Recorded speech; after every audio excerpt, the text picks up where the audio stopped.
Question number 23 मैंने आपको assignment में दिया था सॉल्व करने के लिए, बट मैं आपकी सॉल्यूशन से सेटिस्फाई नहीं हुई।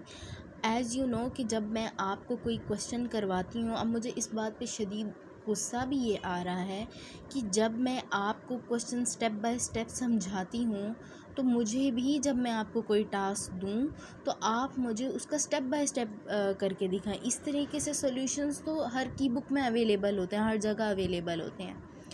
द रीज़न इज़ कि मुझे चाहिए स्टेप बाय स्टेप गाइडेंस, लेकिन डायरेक्टली सॉल्व करना नहीं चाहिए मुझे। और जबकि मैं ख़ुद भी कोशिश यही करती हूँ कि मैं आपको डायरेक्टली ना करवाऊँ, मैं आपको एक एक चीज़ समझाती हूँ, मैं आपको बताती हूँ बिकॉज़ ये फार्मूला यहाँ पे ऐसे लग रहा है, इसकी वजह से हम ये स्टेप कर रहे हैं, लेकिन आपने वही डायरेक्ट किया हुआ है। सो नेक्स्ट टाइम इस तरीके से आपकी कोई भी टास्क या कुछ भी एंटरटेन नहीं किया जाएगा। और मैं बिल्कुल भी नहीं चाहती कि आप वही फिर दोबारा से जो सिचुएशंस पहले थी दोबारा से वही सिचुएशन आ जाएगी। तो इसका मतलब ये है कि मैं अगर आपको इतना डिटेल करवाती हूँ तो मुझे भी डिटेल्ड आंसर चाहिए। सो नेक्स्ट टाइम अगर मैं आपको कोई टास्क दूँ तो वो मुझे ईच स्टेप चाहिए, ईच एंड एवरी स्टेप चाहिए विद साथ में आपने ये भी बताना है कि because of this rule, because of this formula ये स्टेप ऐसे हुआ है। आंसर तो आपने निकाल लिया, लेकिन क्या फ़ायदा हुआ उसका। ओके जैसे ही मुझे ये क्वेश्चन नज़र आया, मैंने डायरेक्टली देखा कि अगर यहाँ स्क्वायर है फर्स्ट टर्म का और दरमियान में माइनस है, तो मैं कोशिश ये करूँगी कि मेरी लास्ट टर्म भी स्क्वायर बन जाए, क्योंकि ये सबसे सिंपलेस्ट और इजी फॉर्मूला होता है। तो मैंने यही किया, x square minus 4x plus 4 divided by x का square as it is minus 4 किसका स्क्वायर होता है 2 का। सो मैंने यूँ लिख लिया, और यहाँ डिवाइड का साइन है, डायरेक्ट मल्टीप्लाई का साइन करेंगे और डिनोमिनेटर न्यूमरेटर बन जाएगा, न्यूमरेटर डिनोमिनेटर बन जाएगा। अब यहाँ पर आपने मुझे बताना नहीं था कि अगर a का स्क्वायर माइनस b का स्क्वायर होता है तो हम उसको एक बार प्लस में लिखते हैं और एक बार हम उसको माइनस में लिखते हैं। क्या ये चीज़ें मैं आपको नहीं करवाती, नहीं बताती? Due to this formula we expand this. तो अब हमारे पास क्या आ जाएगा, एक्स का square minus 4x plus 4 divided by, ये बन गया हमारे पास a square minus b square, this term just like this. अब हम इसको एक बार प्लस में लिख लेंगे और एक बार हम इसको माइनस में लिख लेंगे, multiplied by x minus 2 divided by x. चूँकि मैंने आपको बताया भाई कि यहाँ मल्टीप्लिकेशन हो सकती है, दैट्स वाई यहाँ पर हमारे पास जो कटिंग है वो पॉसिबल है। सो ये एक्स माइनस टू से कैंसिल हो गया and we are left with X square minus 4x plus 4 divided by X plus 2 multiplied by 1 by X. अब आपने डायरेक्टली इसको सॉल्व ही नहीं किया। क्यों नहीं किया सॉल्व? मैंने आपको बताया था कि आपने चेक करना है कि अगर इसकी फैक्टराइजेशन बन सकती है या नहीं बन सकती। वो अलग बात है कि हमारी कटिंग हो या ना हो, लेकिन हमने चेक तो करना है ना कि हमारा क्या एक्स प्लस 2 ऊपर वाली टर्म से कहीं कैंसिल तो आउट तो नहीं होता। तो मैंने देखा कि मेरे पास क्या, मैं यहाँ रफ वर्क में कर रही हूँ कि मेरे पास क्या है, x square minus 4x plus का 4। मैं क्या करूँगी, लास्ट टर्म को इस वाले टर्म के साथ मल्टीप्लिकेशन करवाऊँगी, तो मेरे पास क्या आ जाएगा 4x का स्क्वायर प्लस प्लस प्लस का। अब मैं 4 की फैक्टराइजेशन करूँगी, 2 2s are 4 and 2 1s are 2। मेरे फैक्टर्स क्या आए 2 एंड 2, और इन दोनों को इस तरीके से मल्टीप्लिकेशन करनी है कि ये वाली टर्म आ जाए, और इन दोनों को इसी तरीके से ऐड या सब्ट्रैक्ट करना है कि दरमियान वाली टर्म आ जाए। सो 2x एंड 2x, जब इन दोनों को मल्टीप्लाई करूँगी 2 2s are 4, x are x का स्क्वायर आ गया। अब ये वाली टर्म तो आ गई, लेकिन अब मुझे मिड टर्म भी तो चाहिए। मिड टर्म कैसे आएगी? अगर मैं इसके साथ भी माइनस लगाऊं, इसके साथ भी माइनस लगाऊं, so minus minus plus, plus करेंगे 2 एंड 2 4x, और साइन भी क्या आ जाएगा माइनस का, तो हमें माइनस का ही 4x चाहिए। लेकिन इन्हीं दोनों को मल्टीप्लिकेशन करें तो हमें प्लस का 4x स्क्वायर चाहिए। तो ठीक है, करते हैं, 2 2s are 4 minus minus plus x का स्क्वायर मल्टीप्लिकेशन हो रही है, जो साइन मुंह से निकालेंगे वही साइन हम लिखेंगे माइनस माइनस प्लस। लेकिन सिर्फ प्लस या माइनस करते वक्त हम देखते हैं कि बड़ी वैल्यू के क्या साइन है। अब हमारे पास फैक्टर क्या बन गए, माइनस का 2x और माइनस का 2x। तो हम इसको कैसे करते थे, फर्स्ट टर्म वैसे लिखी, लास्ट टर्म भी वैसे लिखी, जो आई -2x, एक बार -2x divided by x plus 2 multiplied by 1/x। अब इन दोनों का पेयर बना लेंगे और इन दोनों का पेयर बना लेंगे। यहाँ से x कॉमन आ जाएगा, x -2 माइनस यहाँ से 2 कॉमन आ जाएगा। सो हमारे पास बन जाएगा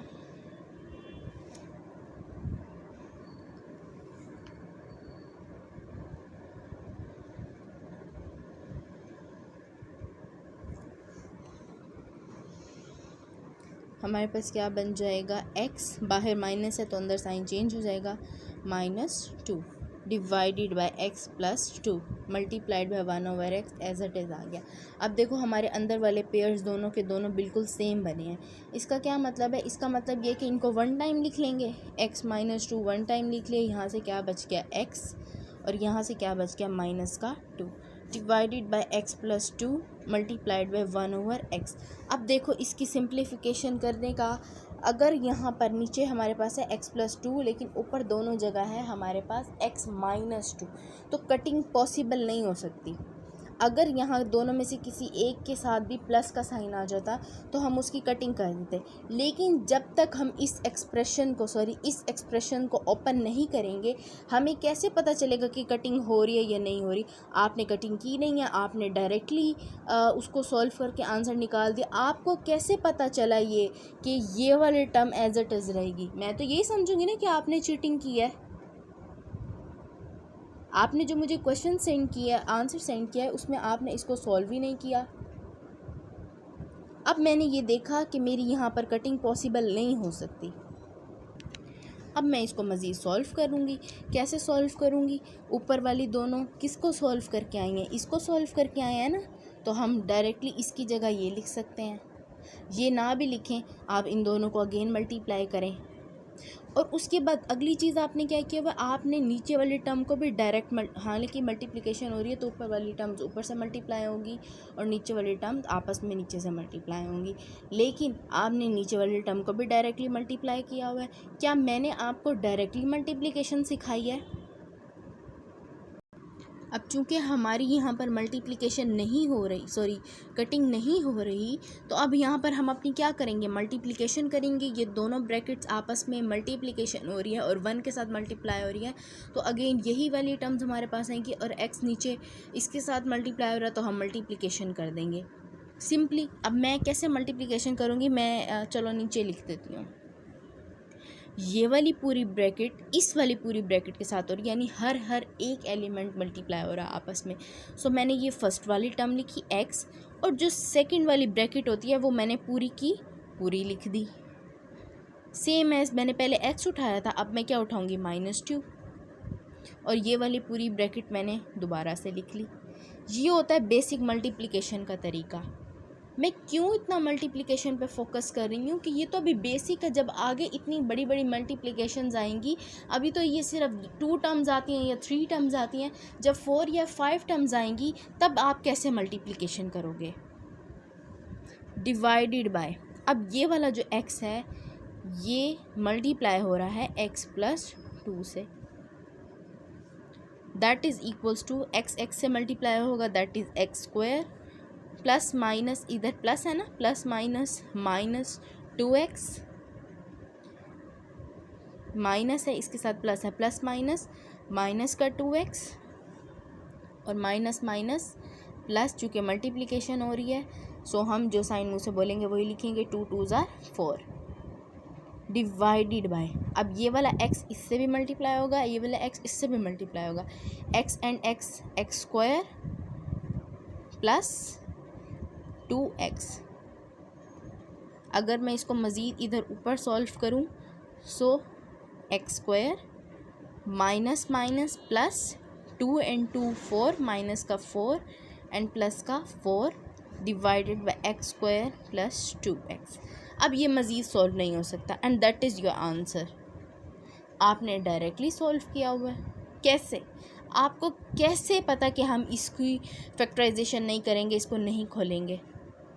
जब तक आप खोलोगे नहीं आपको पता कैसे चलेगा कि नीचे वाले के साथ कटिंग हो रही है या नहीं हो रही?